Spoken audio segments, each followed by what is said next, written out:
আসসালামু আলাইকুম, সবাই কেমন আছেন? আশা করি ভালো আছেন। তো আজকে একটা ফেসবুক অ্যাডসের একটা বিষয় নিয়ে ফেসবুক অ্যাডস নিয়ে আর কি কথা বলবো একটা। সেটা হলো ফেসবুক অ্যাডসে একটা কেস স্টাডি করব। থাম্বনেল দেখে অবশ্যই বুঝতে পারছেন কী বিষয়। তো চলুন দেরি না করে শুরু করা যাক। তো আমরা প্রথমে অ্যাড ম্যানেজারে চলে যাই। আমরা যদি ফেসবুক অ্যাডস ম্যানেজারে আসি, তো দেখুন এই অ্যাডটা আপাতত ক্যাম্পেইন অফ আছে। এটা আমি রিচ পেয়েছি, রেজাল্ট পেয়েছি ১,৯৫,২৯৯।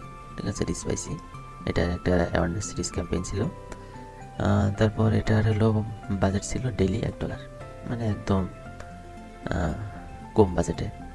ঠিক আছে, আর এটার অ্যামাউন্ট স্পেন্ড করছি 8.66, মানে $8.৫ একটু বেশি। তো এটা একটা উইনিং ক্যাম্পেইন বলা যায়, কারণ প্রায় $8.৫ আমার প্রায় 2 লাখ রিচ হয়েছে এই অ্যাড থেকে। তো এটাই আমি একটা অ্যাডসেট ব্যবহার করেছি এবং অ্যাড কপি একটাই ব্যবহার করেছি। ঠিক আছে, একটা অ্যাড কপি ব্যবহার করেছি। এটা হলো একটা ডিসেম্বর মাসের একটা অফারের একটা অ্যাওয়ারনেস ক্যাম্পেইন ছিল।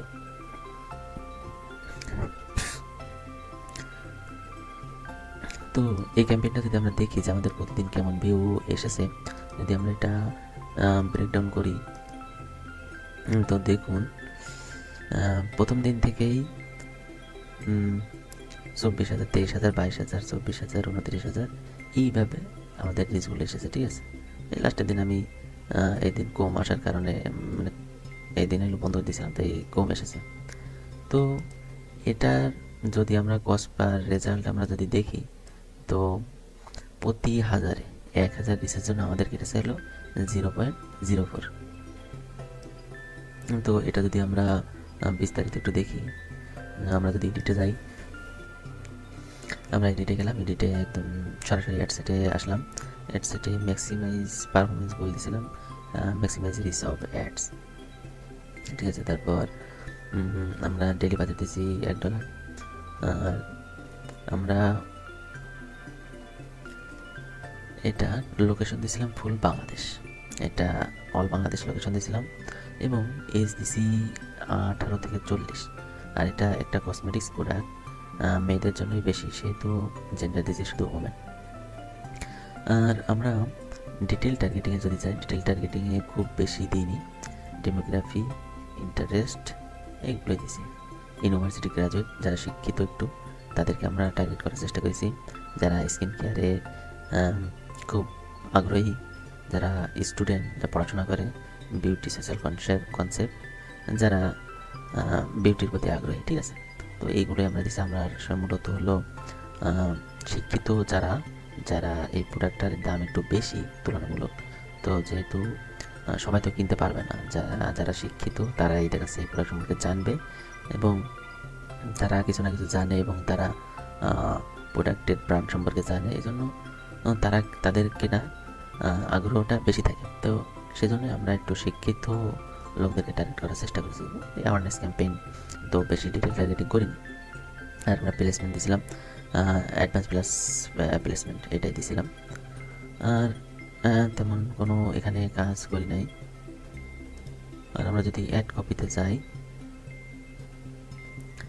অ্যাড কপিতে আমরা একটা এক্সিস্টিং পোস্ট আমরা এখানে দিয়ে দিয়েছিলাম। আমরা হলো যে পোস্টটা অলরেডি পেজে আপলোড করা ছিল, সেটাই আমরা এটা এখানে ব্যবহার করেছি। তো এই পোস্ট থেকেই, এই অ্যাড থেকেই আমরা ইনশাল্লাহ আশানুরূপ ভালো একটা রেজাল্ট পেয়েছি। আশা করি এই কেস স্টাডিটা সবার জন্য খুবই হেল্পফুল হবে। সব কিছু দেখিয়ে দিছি, যাতে যারা পরবর্তীতে অ্যাওয়ারনেস ক্যাম্পেইন বা রিচ ক্যাম্পেইন চালায়, তাদেরকে তাদের জন্য খুব একটা উপকারী এই কেস স্টাডিটা হবে। যদি ভিডিওটি যদি ভালো লাগে, তাহলে অবশ্যই চ্যানেলটি সাবস্ক্রাইব করতে ভুলবেন না, কারণ এইরকম কেস স্টাডি এবং এরকম কেস স্টাডি এবং ফেসবুক অ্যাডসের উপর অনেক গুরুত্বপূর্ণ টিপস এবং ট্রিক্স এবং স্ট্র্যাটেজি এই ইউটিউব চ্যানেলে ইনশাল্লাহ আস্তে আস্তে শেয়ার করা হবে। তো যাতে মিস না হয় সেজন্য অবশ্যই চ্যানেলটি সাবস্ক্রাইব করতে ভুলবেন না। ধন্যবাদ সবাইকে, দেখা হচ্ছে আগামী কোনো একটি ভিডিওতে। আসসালামু আলাইকুম।